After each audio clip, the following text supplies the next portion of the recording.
Un enfant unique, il faut l'élever. Le père et la mère doivent l'entourer d'affection. Ce n'est pas parce qu'il est unique qu'il faut le dorloter jusqu'à le gâter. Je ne pense pas que ce soit la bonne manière. Il faut le gâter sur le même plan de gâter que les autres enfants. Si tu te dis que c'est ton enfant unique, donc tu vas vouloir le gâter, bon, on ne sait pas ce que la vie réserve. Du jour au lendemain, tu peux disparaître. Et celui qui va t'occuper de son enfant ne pourra pas forcément faire ce que tu faisais. Et ce n'est pas sûr qu'il ait les mêmes moyens que toi. Et comme il est un enfant unique, associé très souvent les enfants des membres de la communauté, pour que cet enfant ne se sente pas isolé, en quelque sorte lui donner des frères à travers la communauté dans laquelle on vit. Ce n'est pas parce qu'il est unique qu'il faut laisser certaines choses. C'est parce qu'il est unique qu'il faut tellement le dorloter en tel enseigne que le jour où l'enfant commettra une faute et que le père ou la mère cherchera à peut-être corriger cet enfant-là, il y aura aussi des problèmes. Il faut le fesser quand il le faut, parce que là aussi c'est normal. Mais si on dit qu'il est unique, il faut lui donner tout qu'il ne faut pas contrôler, alors on fait un bandit. Ça c'est clair.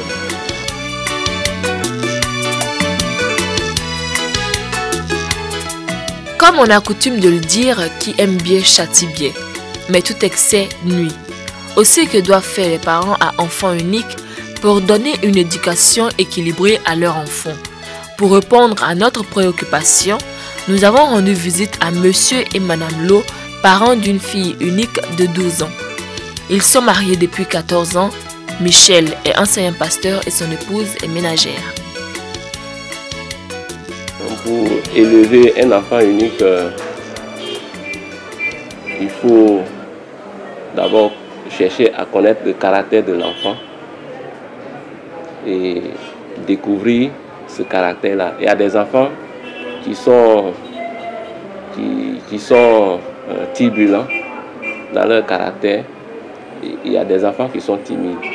Dans le cadre de l'éducation de notre fille, nous savons que notre fille, elle n'aime pas les réprimandes publiques.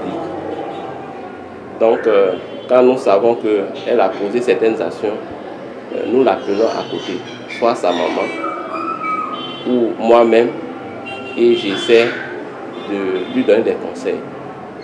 Et quand nous voyons que ça ne va pas, nous deux, nous pouvons l'appeler et essayer d'échanger avec elle, parler avec elle. Au départ, c'était un peu difficile. Bon, je l'ai raisonné, j'ai dit, je suis ta mère, je t'aime bien.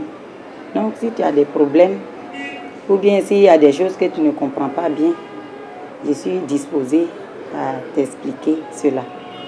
Donc, c'est ce qu'elle fait. Quand elle était encore plus petite, elle avait 5 ans, elle appelait maman, papa pour nous demander.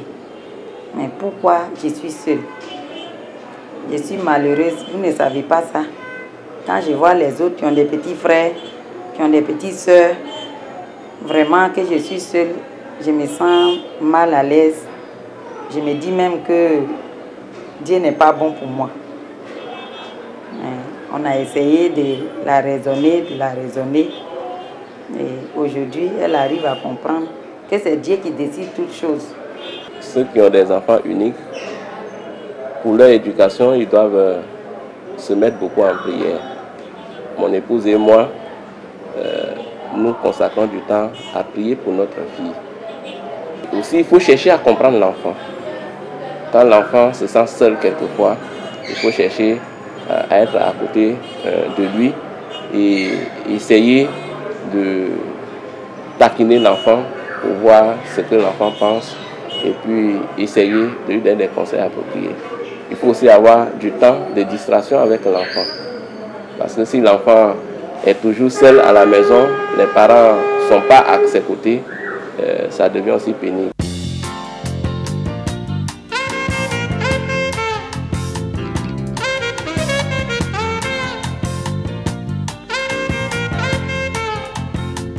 Et votre famille, amis téléspectateurs, comment se porte-t-elle?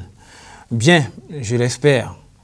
Si tel n'est pas le cas, je crois qu'à la fin de cette émission, nous allons apporter la santé nécessaire à la vie, à votre vie de couple. Alors, de quoi allons-nous parler aujourd'hui? Nous allons aborder le problème de l'éducation de l'enfant unique. Élever un enfant unique semble chose aisée. Et pourtant, sur le terrain, la réalité est tout autre. C'est la raison pour laquelle, avec nos invités, des parents à enfants uniques, monsieur et madame Sobia, Charlemagne est juriste de formation. Il s'agit bien sûr de l'époux. Aïssata, son épouse, est économiste.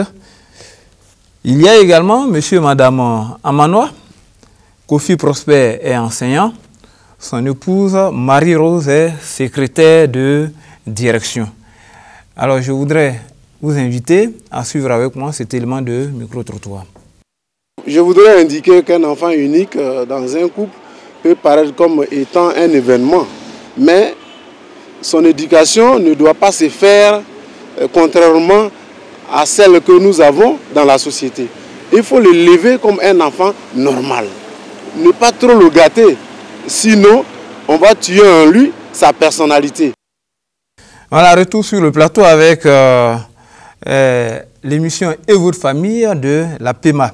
Et nous parlons donc de l'éducation d'un enfant unique. Alors, nous avons tous suivi. Alors, on a parlé d'élever l'enfant comme un enfant normal, comme tout le monde. Est-ce à dire qu'élever un enfant unique présente réellement des difficultés?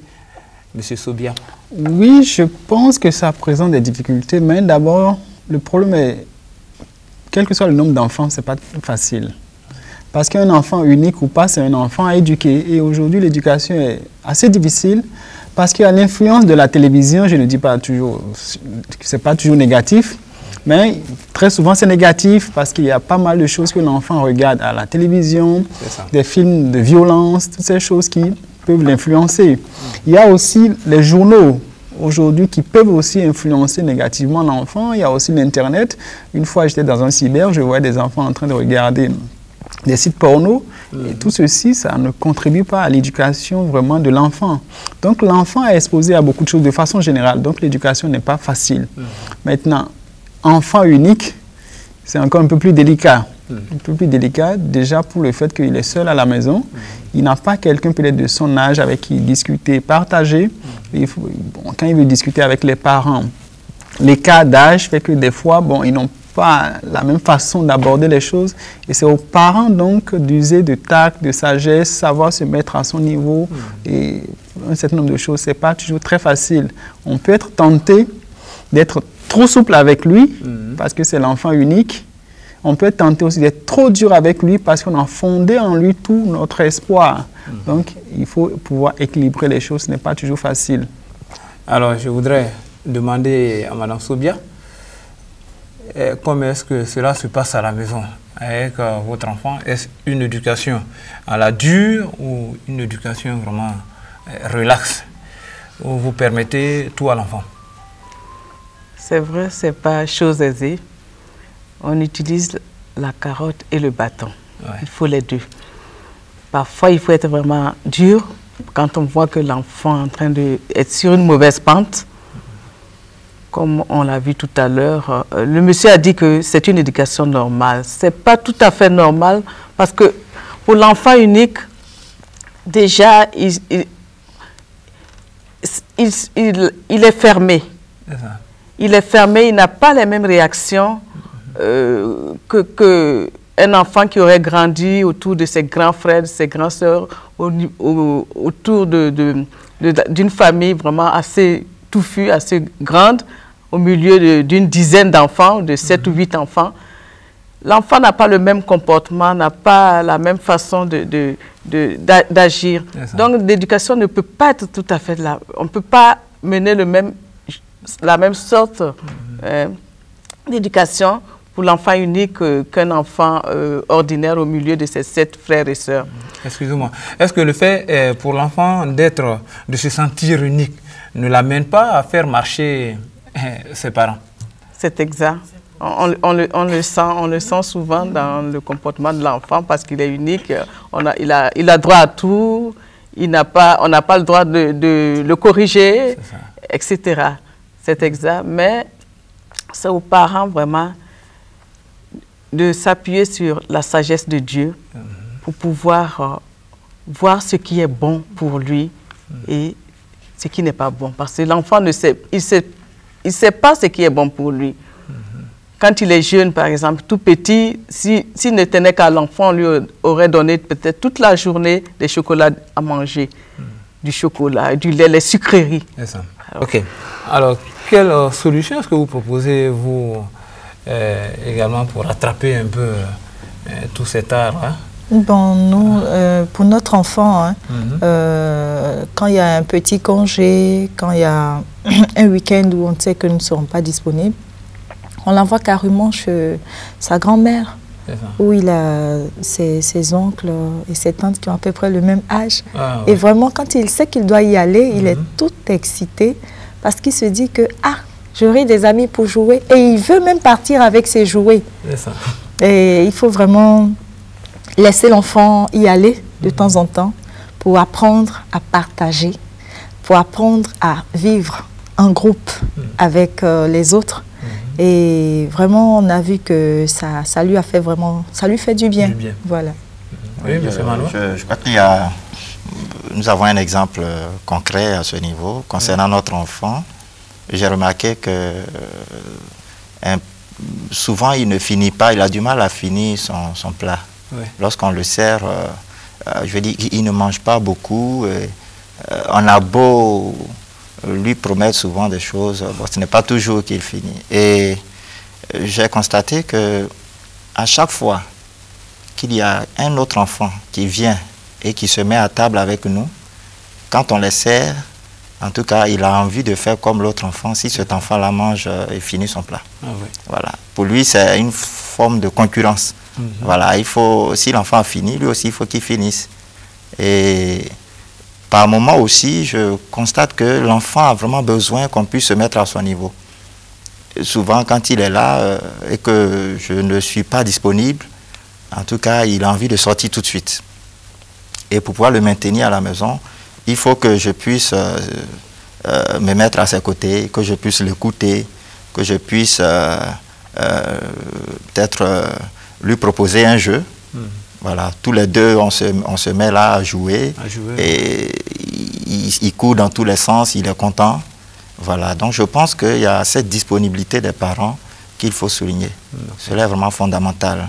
Et il faut pouvoir, effectivement, permettre à l'enfant aussi de se mesurer aux autres enfants de son âge. Il ne faut pas le mettre là, il ne faut pas qu'il se sente comme en prison dans la maison. Parce qu'il a aussi besoin de sortir, seulement il faut pouvoir avoir l'œil sur lui et savoir avec qui il marche, pour ne pas que là aussi il puisse quand même vraiment s'adonner à certains vices. Voilà donc ce que nous préconisons. Ok, d'accord. Je crois que vous qui vivez ces situations, vous avez poussé un ou de soulagement parce que nos invités vous ont apporté vraiment des solutions ou des oboires de solutions qui pourront vous aider à éduquer comme il se doit votre enfant, à apporter une éducation équilibrée, n'est-ce pas, comme on dit, à la carotte et au bâton. Nous voulons simplement vous rappeler ceci selon la parole de Dieu. Éduque l'enfant selon les voies qu'il doit suivre et quand il sera grand, il ne s'en détournera pas. Que Dieu vous aide dans cela.